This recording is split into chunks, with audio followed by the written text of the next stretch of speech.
Chapter 26 new software. फिर निधि किसी को फोन लगाती है और कहती है, एजे, क्या तुम मेरा फोन हैक कर सकते हो?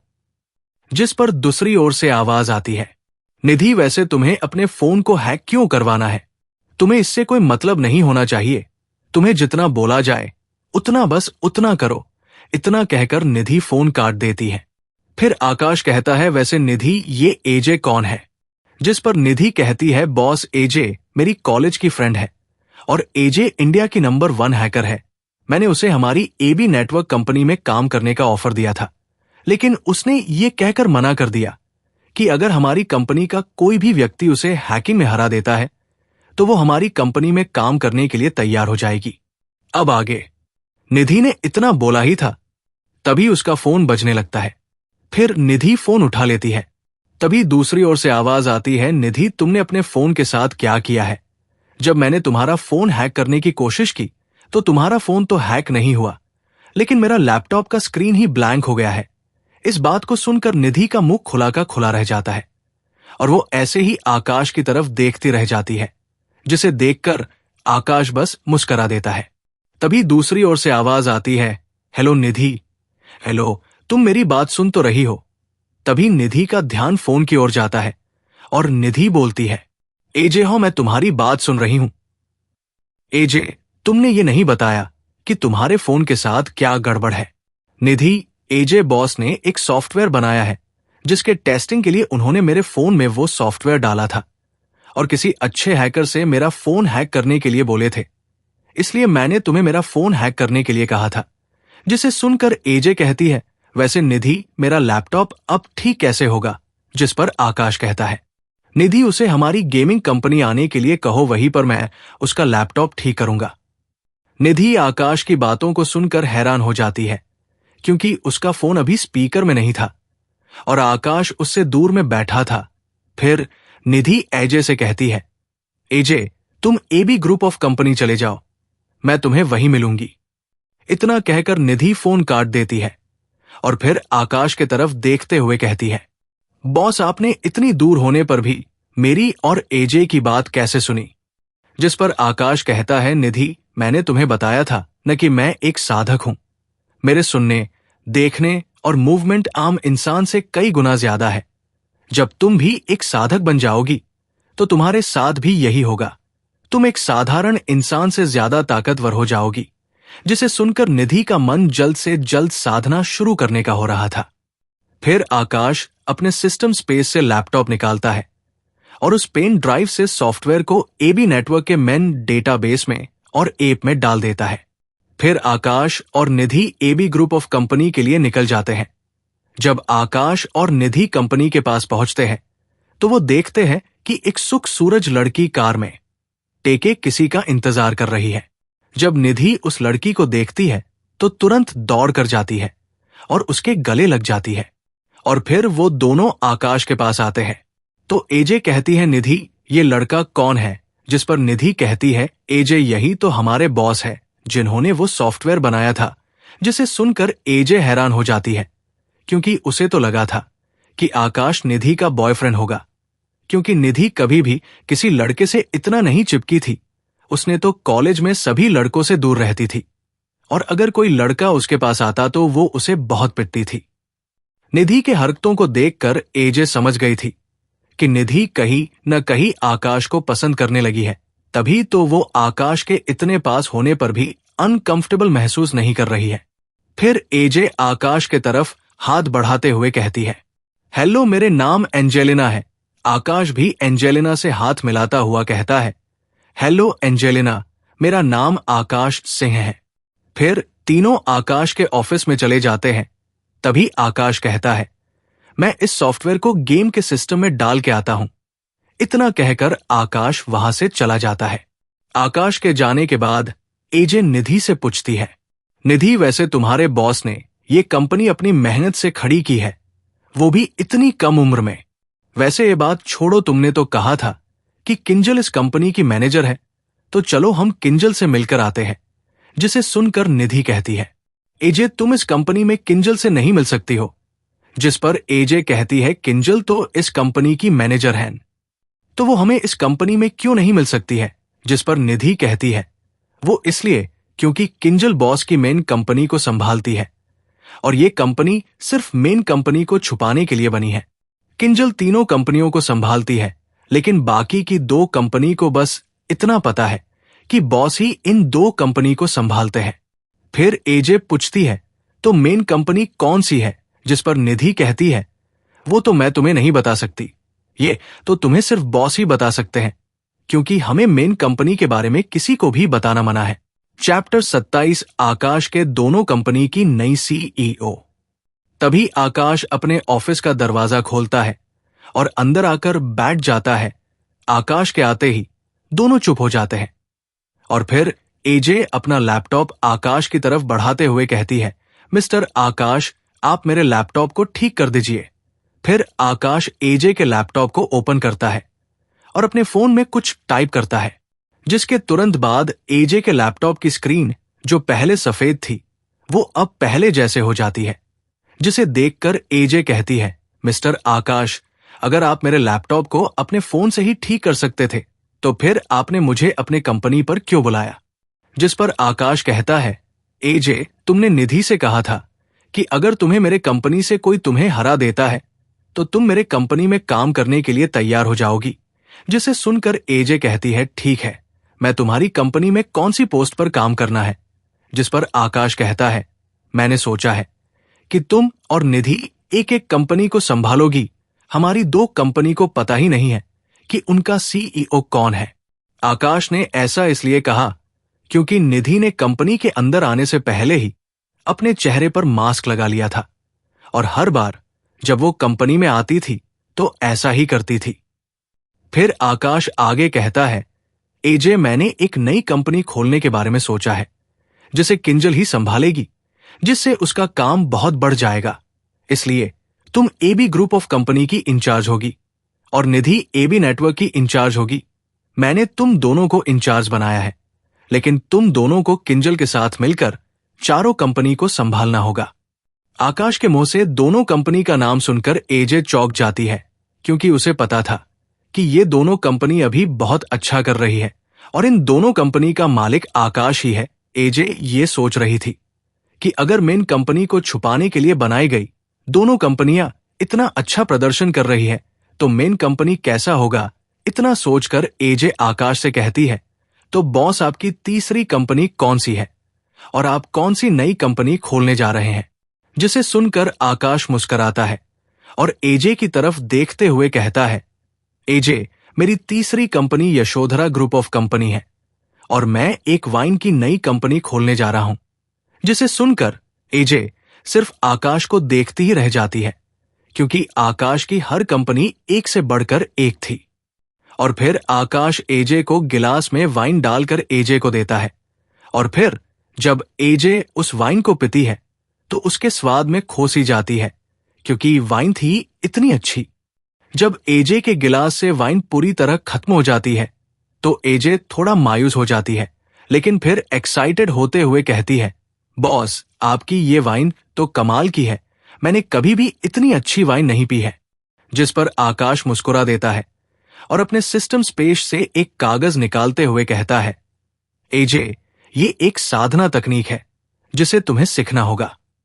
आकाश की बातों को सुनकर एजे कंफ्यूज हो जाती है और निधि एजे को देखकर हंसने लगती है।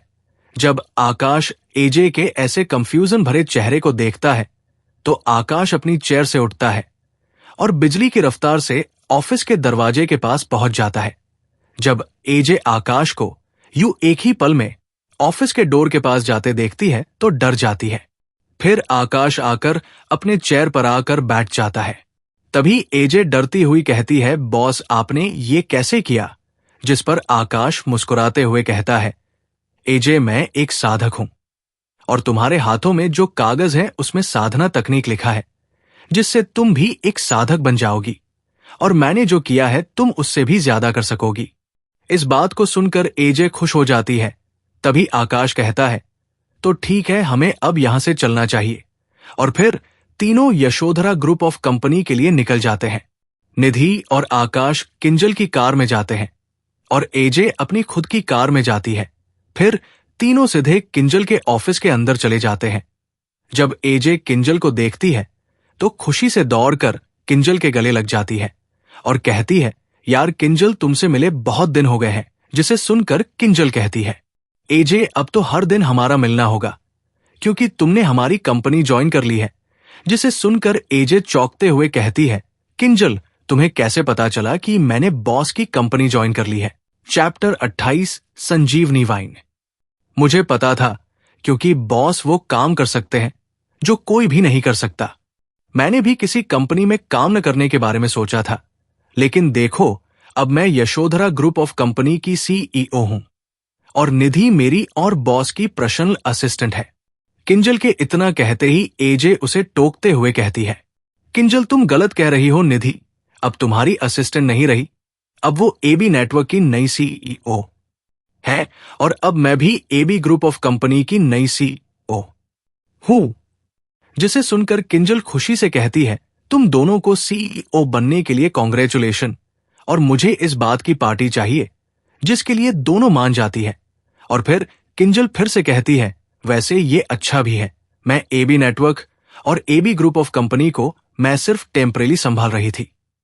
बॉस ने मुझे कहा था कि वो जल्द ही किसी को खोज लेंगे और देखो, अब उन्होंने तुम दोनों को ये काम दे दिया। मुझे बिना कंपनी जाए सारा काम करने में मुश्किल आती थी, लेकिन अब मैं अपना सारा ध्यान हमारी नई कंपनी को खोलने में डाल सकती हूं। तभी जिया किंसाद करनाल की बात सुनकर कहती है, तुम लोग कैसी कंपनी खोलने वाले हो? तभी सब लोग जिया के पास आकर सोफे में बैठ जाते हैं और फिर आकाश कहता है, तुमने सुबह जिस वाइन को पिया था, हम उसी वाइन को मार्केट में उतारने के लिए एक कंपनी खोल रहे हैं और उसका नाम हमने इम्पोर्ट वाइन रखा है। जिसे सुनकर जिया कहती है, इमोर्टल वाइन, ये कैसा नाम है? ये नाम वाइन को सूट नहीं करता, इसे पीकर तो ऐसा लगता है कि हम वापस जिंदा हो गए हो। जिसे सुनकर आकाश को एहसास होता है कि एक नॉर्मल इंसान का जीवन काल बहुत कम होता है और उन्हें पता तक नहीं होता है कि साधना करने से लगभग अमर हो सकते हैं। जिससे उन्हें ये वाइन पीने से वैसा एहसास नहीं होगा जैसे उन सबको हुआ था, क्योंकि बाकी तीनों को पता चल चुका था कि वो लोग साधना करके अमर हो सकते हैं। ये सब सोचने के बाद आकाश कहता है कि तो इस वाइन का नाम संजीवनी वाइन कैसा रहेगा? जिसे सुनकर सभी मान जाते हैं क्योंकि सभी को ये नाम अच्छा लगता है। और फिर आकाश कहता है, किंजल, मुझे एक कार और एक बंगला लेना है। क्या तुम जानती हो कि मुझे कॉलेज के पास ही एक अच्छा सा बंगला कहाँ मिलता है? जिस पर किंजल कहती है, मैं जानती हूं कि बॉस, हमें आपके कॉलेज के पास एक अच्छा सा बंगला कहाँ मिल सकता है, लेकिन हमें पहले आपके लिए एक अच्छी सी कार लेनी चाहिए। जिसके बाद सभी आकाश के लिए कार लेने चले जाते हैं। कुछ समय बाद सभी एक कार के शोरूम के पास अपनी कार रोकते हैं, जिसके अंदर केवल महंगी और लग्जरी कारें ही थी। फिर पांचों शोरूम के अंदर चले जाते हैं। जब कार शोरूम का एम्प्लॉय 4 खूबसूरत लड़कियों को देखता है तो वो उन चारों के पास चला जाता है। उस एम्प्लॉय ने आकाश को नजरअंदाज कर दिया था क्योंकि उसे लगा कि आकाश बस उन लड़कियों के साथ आया है और यहां से कुछ नहीं खरीद सकता। उसने ये सब इसलिए सोचा था क्योंकि उसने आकाश के कपड़ों के कारण उसे गरीब समझ लिया था, जो सिर्फ उन चारों लड़कियों का पीछा करते हुए आया था, क्योंकि आकाश उन चारों के तुरंत बाद आया था। वो एम्प्लॉय उन चारों के पास आता है और उनसे कहता है, मिस, आप चारों को कौन सी कार देखनी है? तभी आकाश कहता है, भाई, मुझे एक अच्छी सी कार दिखाओ। जिसे सुनकर वो एम्प्लॉय के ऊपर चिल्लाते हुए कहता है, तुम्हारे पास पैसा भी नहीं होंगे और चले आए कार खरीदने। जिसे सुनकर आकाश को गुस्सा तो बहुत आता है, लेकिन वो अपने गुस्से को शांत कर लेता है। तभी एक लड़की वहां आती है और कहती है, सूरत, तुम्हें यूं किसी से बदतमीजी से बात नहीं करनी चाहिए। बॉस ने हमें समझाया था कि हमें अपने शोरूम में आने वाले हर ग्राहक से अच्छे से बात करनी चाहिए और उन्हें कार दिखानी चाहिए। अगर उनके पास अभी पैसे नहीं है तो वो बाद में जब उनके पास पैसे होंगे तो कार खरीद सकते हैं। उस लड़की की बात सुनकर वो सूरज नाम का लड़का चिढ़ते हुए कहता है, वैशाली, अगर तुम्हें इस लड़के को कार दिखानी है तो दिखाओ, लेकिन मेरा वक्त बर्बाद मत करो। तभी उस एम्प्लॉय की बात सुनकर आकाश कहता है, तुम चिंता मत करो, आज मैं यहां से कार लेकर ही जाऊंगा। फिर आकाश उस लड़की के साथ चला जाता है। तभी वो एम्प्लॉय पीछे से चिल्लाते हुए कहता है, मैं भी देखता हूं कि कह रहे हो, वो कर भी सकते हो या नहीं। इतना कहकर वो पीछे मुड़ता है और फिर उन चारों से कहता है, मैम चलिए मैं आप चारों को कार दिखा देता हूं।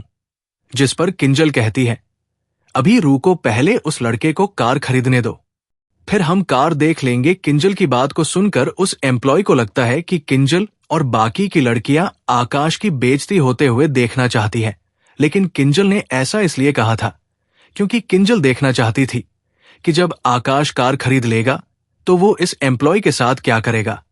और अगर किंजल उस एम्प्लॉय को बता देती कि आकाश उसका बॉस है और वही कार खरीदने आया है, तो वो बाद में होने वाले तमाशे को कैसे देख पाएगी। वही वो लड़की आकाश को बहुत सी कार दिखा रही थी। तभी आकाश की नजर एक ब्लैक और गोल्डन रंग की कार पर जाती है। चैप्टर 29, 10 करोड़ की कार। आकाश वो कार देखकर उस लड़की को कहता है, वो कार कौन सी है। आकाश के पूछने पर वो लड़की आकाश को उस कार के पास ले जाते हुए बताती है, सर वो का एक लिमिटेड एडिशन की कार है और उस कार की पूरी दुनिया में सिर्फ 10 ही मॉडल है। और फिर आकाश को वो कार खोल कर दिखाती है और फिर कहती है, सर इस कार को आप आवाज से कमांड दे सकते हैं जिससे इसमें हर काम ऑटोमेटिक हो जाएंगे और इसे सिर्फ ओनर के फिंगरप्रिंट या आवाज से ही खोला या चालू किया जा सकता है। आकाश को वो कार बहुत पसंद आई थी, ब्लॉक कार, और उसमें गोल्डन कलर से डिजाइन बनाया गया था जो बहुत ही ज्यादा अच्छा लग रहा था। आकाश कार को देखते ही जान गया था कि कार में गोल्डन कलर से नहीं बल्कि असली के गोल्ड से डिजाइन बनाया गया है। उस कार को देखने के बाद आकाश उस लड़की से पूछता है, वैसे ये कार कितने की है। जिस पर वो लड़की कहती है, सर ये कार 10 करोड़ की है और सर ऐसी कार पूरी दुनिया में अब सिर्फ एक ही बची है जो आपके सामने है। जिसे सुनकर आकाश कहता है, तो ठीक है मुझे ये कार चाहिए, मैं तुरंत पेमेंट कर देता हूं। जिस पर वो लड़की खुश हो जाती है। उसने भी पहले आकाश को गरीब समझ लिया था, लेकिन जब वो आकाश को कार दिखा रही थी तो उसने ध्यान दिया था कि आकाश के कपड़े एक फेमस ब्रांड के हैं जिसके हर कपड़े की कीमत लगभग 5 लाख होती है। जिससे वो समझ गई थी कि आकाश एक अमीर इंसान है और वो यहां से कार जरूर लेगा। जिसके बाद वो लड़की तुरंत आकाश को काउंटर में ले जाती है और फिर आकाश अपने जेब से एक कार्ड निकालता है और फिर पेमेंट कर देता है।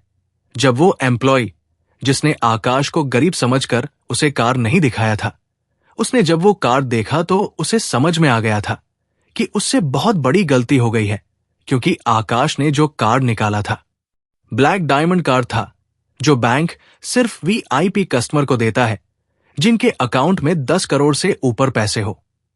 जब वो ये सोच ही रहा था तभी एक आदमी आता है और जब वो एजे को देखता है तो उसके पास आकर कहता है, एंजेलिना बेटी, आज तुम्हारा कंप्यूटर और गेम को छोड़कर यहां आना कैसे हुआ। जब वो एम्प्लॉय उस आदमी को देखता है तो उन्हें गुड मॉर्निंग विश करता है, लेकिन उस आदमी का ध्यान तो सिर्फ एजे पर ही था। वो आदमी और कोई नहीं इस कार शो रूम के मालिक और एजे के पिता थे। अपने पापा की बात सुनकर एजे कहती है, पापा वो मेरे बॉस को एक कार खरीदना था, लेकिन आपका ये एम्प्लॉय उनसे बदतमीजी से बात कर रहा था और उनको कार भी नहीं दिखाया।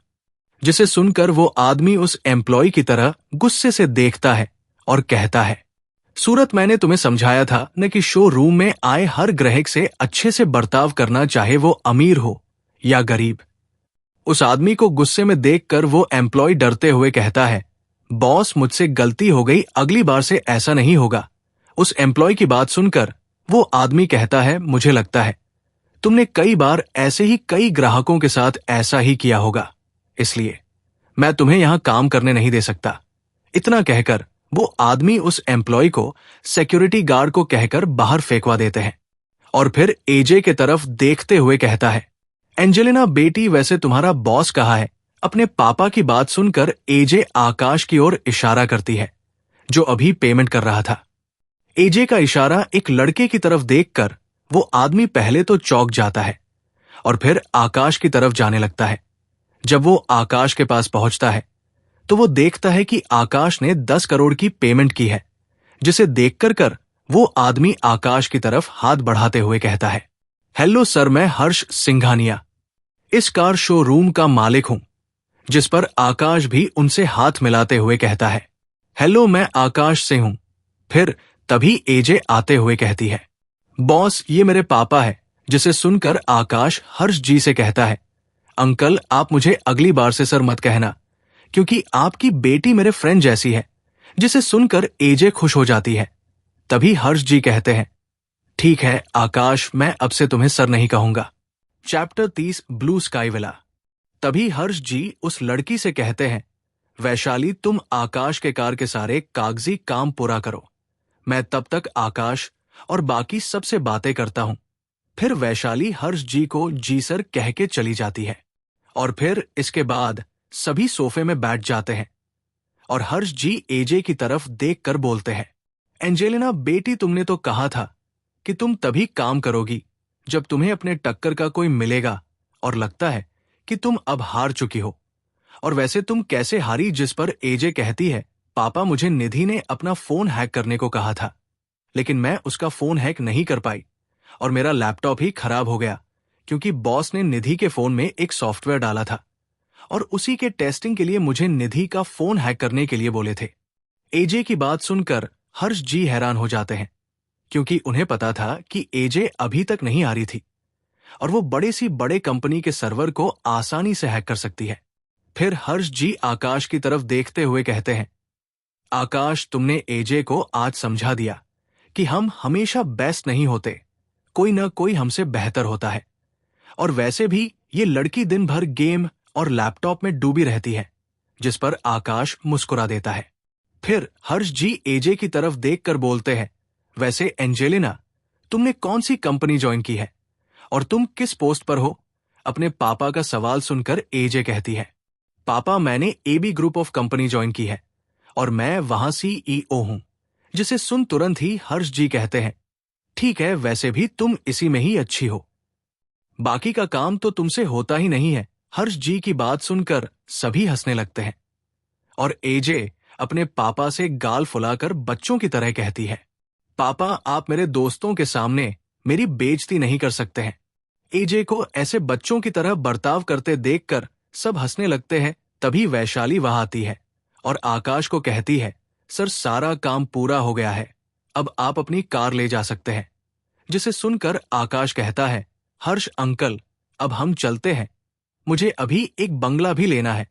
जिस पर हर्ष जी मान जाते हैं और फिर आकाश अपने कार में आवाज और फिंगरप्रिंट सेट करता है और फिर कार के अंदर बैठकर कहता है, चेतन, कार ऑन करो। तभी कार ऑन हो जाती है और फिर आकाश कार को शोरूम आपके बाहर ले जाता है और फिर सभी लड़कियां कार में बैठ जाती है। किंजल और एजे ने अपनी कार को वही छोड़ दिया था, क्योंकि उन्हें भी आकाश के ही कार में जाना था। फिर कुछ देर बाद सभी बंगला देखने के लिए उस जगह पहुंच जाते हैं जहां किंजल ने कहा था और फिर सभी कार से निकलकर ऑफिस में चले जाते हैं। जब सभी ऑफिस में पहुंचते हैं तो एक लड़की उन सभी के पास आती है और कहती, सर और चारों मैम, आप सभी को मैं क्या दिखाऊं? जिस पर आकाश कहता है, मुझे एक ऐसा बंगला दिखाओ जो एक शांत जगह में हो और उनके करीब कोई भी बंगला न हो। जिसे सुनकर वो लड़की कहती है, सर, हमारे पास आपने जो कहा है वैसा सिर्फ एक ही बंगला है, जो कि यहाँ का सबसे महंगा विला है, जिसका नाम ब्लू स्काई विला है। और फिर वो अटेंडेंट उन सभी को उस विला का फोटो दिखाती है, जिसे देखकर सभी को वो विला एक ही बार में पसंद आ जाता है। जिसके बाद आकाश कहता है, हमें ये विला पसंद है, लेकिन मुझे पहले इसे अपने आंखों से देखना है। जिस पर वो लड़की आकाश और चारों लड़कियों को उस विला को दिखाने ले जाती है और फिर जब आकाश वहां पहुंचता है तो उसे वहां आध्यात्मिक ऊर्जा वहां दूसरे जगहों से ज्यादा दिखती है। नोट, स्पिरिचुअल एनर्जी को ही आध्यात्मिक ऊर्जा कहा जाता है। जिसे देखकर आकाश उस विला को खरीदने का मन बना लेता है और जब सभी उस विला के करीब जाते हैं तो वो देखते हैं कि विला बहुत ही खूबसूरत है और विला के बगल में ही एक झील है जो इस जगह को और भी खूबसूरत बना रहा था। फिर सभी अंदर जाते हैं और विला को देखते हैं। विला बाहर से जितना खूबसूरत दिख रहा था, अंदर से उससे और भी ज्यादा खूबसूरत दिख रहा था। तो आगे क्या होगा जानिए अगले एपिसोड में मेरे साथ। इमॉर्टल गॉड सिस्टम सिर्फ इन्फिनिटी एके चैनल पर, और साथ ही इस नोवेल को लाइक, सब्सक्राइब और शेयर करें। तो मिलते हैं अगले एपिसोड में।